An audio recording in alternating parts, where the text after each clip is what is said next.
How did Nelson Mandela help bring down apartheid, a regime that lasted nearly half a century? Here is his incredible story. In 1962 in Morocco, in a camp of the armed wing of the FLN, fighters are training. The FLN, Front de Libération Nationale, is the Algerian independence movement founded to free Algeria from French colonization. Among the trainees in the camp, a man takes notes. He is neither Moroccan nor Algerian. He is a South African activist, determined to learn the basics of underground armed struggle to bring them back home, where a system of racial segregation rules: apartheid. In the middle of these exercises, he has no idea that upon his return to South Africa, just a few months later, he will be arrested, then imprisoned for 27 years, becoming perhaps the most famous political prisoner in the world. Today, I will tell you the story of a resistor, a revolutionary who dedicated his life to freedom and equality between black and white people, how Nelson Mandela helped bring down apartheid, a regime that lasted nearly half a century. Here is his incredible destiny. On July 18, 1918, in Mvezo, Rolihlahla Mandela was born into a Thembu royal family, Xhosa ethnic group, in South Africa. His father, Nkosi Mafakanyiswa Gadla Mandela, grandson of a king and traditional advisor to Jongintaba, had 4 wives. Rolihlahla's mother was Nosekeni Fanny. He was also called Madiba, his clan name, a mark of respect. As a child, Madiba lived a peaceful life: traditional school, games with other children, herding cattle. Above all, he loved listening to the stories and legends his mother told him at night. But before going further, a historical detour is needed. South Africa, colonized by the Dutch in 1652, passed under British control in 1806. In 1910, London made it a dominion. The empire kept control over foreign policy, but the descendants of Dutch settlers and the Afrikaners ran domestic affairs. In 1913, the Natives Land Act confined the black majority to less than 10% of the land, while the white minority, about 15% of the population, took over 90% of the territory. In this context, the ANC, African National Congress, was founded to defend black people's rights. Keep this acronym in mind. It will come back often. Back to Madiba.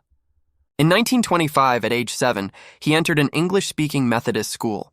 The teacher, Miss Midingain, gave each student a British first name. For him, it was Nelson. 2 years later, his father died of tuberculosis. Chief Jongintaba became his guardian and encouraged him to pursue higher education, a rare thing for a young black boy at the time. College, high school, then university. In 1939, Nelson enrolled at Fort Hare in Alice to study law and history, the only university then open to non-white students. There he befriended Oliver Tambo, who introduced him to progressive ideas. Mandela did not stay long. Punished for participating in a protest, he was expelled at the end of 1940 and returned to his guardian. Jongintaba, eager to settle him, suggested an arranged marriage. Mandela flatly refused and left for Johannesburg in April 1941. He settled in Alexandra, a township on the outskirts of the city, worked as a night watchman, and survived as best he could. In 1943, he met Walter Sisulu, an ANC activist who encouraged him to join. At Sisulu's house, he met Evelyn Mace, love at first sight, marriage in 1944, and a first son, Madiba Thembekile, the following year. Sisulu found him a job in a law firm. Mandela discovered his vocation, resumed studying law in Johannesburg. He was the only black student in the department. Within the ANC, the youth considered the leadership too timid. In 1944, Mandela, Tambo, Sisulu, and others founded the Youth League. Civil disobedience, boycotts, strikes. It was time for action. Then came 1948 and Annus Horribilis.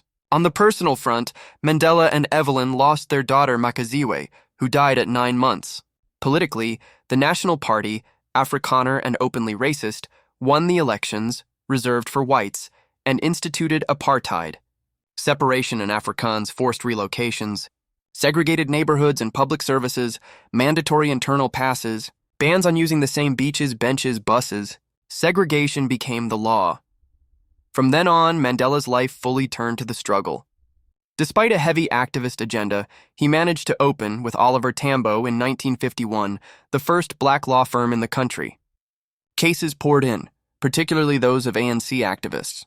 He rose in the organization and became vice president in 1952. The authorities, accusing him of communism, sentenced him to 9 months in prison. Upon release, he immediately resumed action: popular congresses, civil disobedience campaigns. Another arrest followed, along with other ANC leaders, all charged with conspiracy against the state. The trial lasted 4 years. Released on bail after a few weeks, Mandela returned home, only to find Evelyn had left with the children, tired of living in fear. Shortly after, at 40, he met Winnie Madikizela, a 22-year-old social worker. They married in 1958 and had 2 daughters. Winnie knew that by marrying Nelson, she was also marrying the cause, and events accelerated. On March 21, 1960, in Sharpeville, a black township near Johannesburg, a peaceful protest against the passes was violently repressed. 69 dead, over 180 wounded, many shot in the back. A tremendous shock. For Mandela, it was a turning point. Non-violence was no longer enough against a power that shot people down. A state of emergency was declared. The ANC was banned. In 1961, Mandela founded the armed underground wing of the ANC, Umkhonto Sizwe, Spear of the Nation, MK, which carried out sabotage against infrastructure, without casualties at this stage. That same year, South Africa became a republic and broke ties with the British Empire. Hunted, Mandela became one of the most wanted men in the country. But he was no longer there. He traveled across Africa and London to raise awareness and seek support, and trained notably with the FLN in Morocco. Upon his return on August 5, 1962, he was arrested. Sentenced to 5 years in prison for incitement to strike and illegal departure from the country, he was imprisoned in Pretoria. In 1963, 19 leaders of MK and the ANC were arrested in Rivonia. Then came the Rivonia trial, lasting 8 months. On the defendant's bench, blacks, an Indian, a white, all facing the death penalty for conspiracy, treason, and sabotage. A lawyer by training, Mandela defended himself and gave a now famous speech. "I have fought against white domination, and I have fought against black domination. I have cherished the ideal of a democratic and free society in which all people live together in harmony and with equal opportunities." The rest of the story, you know it. Prison, perseverance, and then reconciliation. But it was here, in the turmoil of Rivonia, that the Mandela legend was truly forged. This speech was pivotal. Mandela repeated that he did not want to drive white people out of South Africa, but demanded equality for all South Africans. Incidentally, these words saved his life. Instead of the death penalty, he and his comrades were sentenced to life imprisonment. A huge relief for the ANC, even if the punishment was still severe. Nelson Mandela would endure 18 years of hell in the penal colony of Robben Island, a windswept, isolated, unsanitary island off Cape Town, under inhumane conditions. The authorities could not execute them? Then they intended to break them slowly. On Robben Island, Mandela became prisoner number 466664. The setting? Disgusting food, 1 visit every 6 months, mail systematically censored, days spent breaking stones under the blazing sun. Hell. When he was not at forced labor, Mandela read and studied in his 5-square-meter cell. An iron bed, a small table, a photo of Winnie, a Bible, and a few books. He undertook to learn the language and history of the Afrikaners, to earn the respect of the guards, to understand the adversary. It might come in handy. September 1968. His mother died.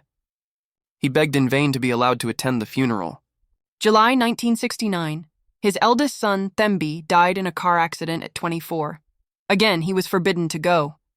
Outside, Winnie carried on the struggle within the ANC. Repeated raids, imprisonment, torture. She held firm.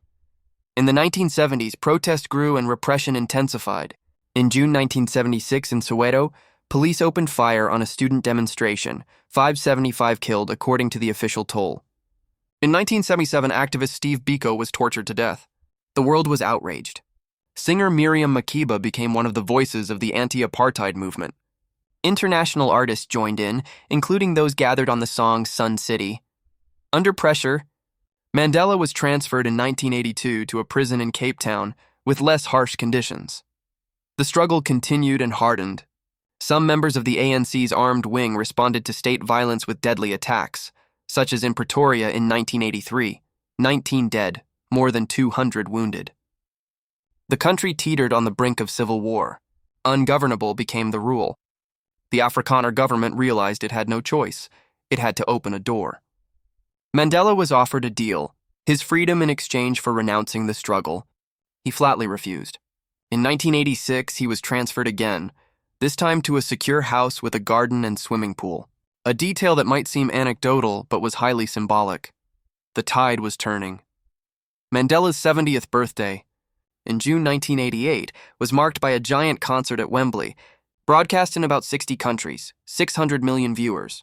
That same year, Mandela was moved again to Victor Verster Prison, where he could meet political leaders. In 1989, Peter Botha left power. His successor, Frederick de Klerk, though not a militant anti-racist, was ready to move the lines. On February 2, 1990, de Klerk lifted the ban on the ANC. On February 11th, at 71 years old, Nelson Mandela was released. Massive crowds, hundreds of journalists, a historic moment. After 27 years of isolation, the world had changed, and so had he.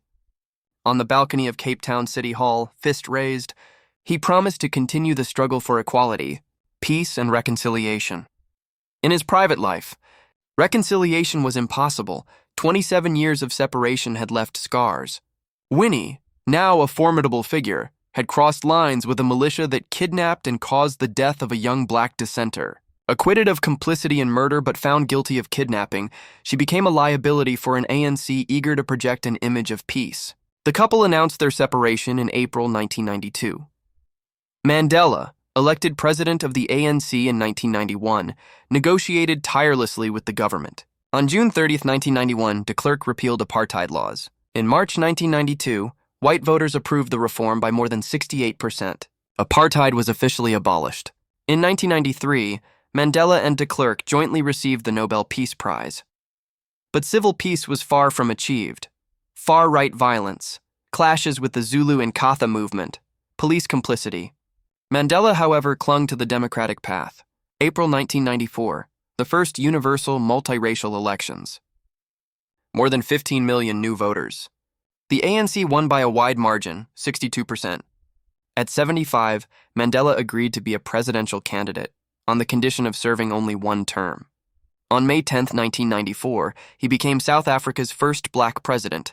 His goal, to reconcile the country. He popularized the idea of a rainbow nation and sought unifying symbols. Sports would be his lever. The 1995 Rugby World Cup was held in South Africa.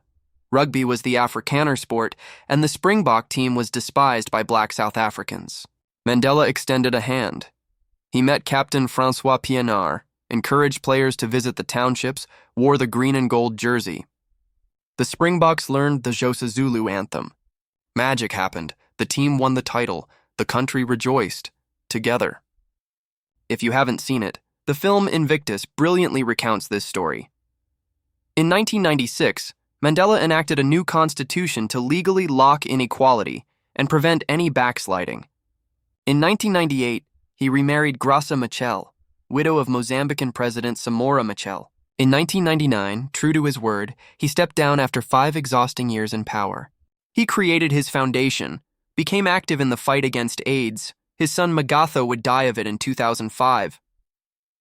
On December 5, 2013, Nelson Rolihlahla Mandela passed away at the age of 95.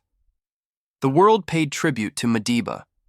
South Africa remains marked by deep inequalities and corruption that has plagued its leadership. But whites and blacks now share the same rights and live in relative peace. The story of Nelson Mandela is that of a young prince passionate about justice who became the face of the anti-apartheid struggle, of a prisoner of 10,000 days who refused hatred and chose reconciliation, of the first black president of the country who put his power in the service of peace. Subscribe if this story inspired you.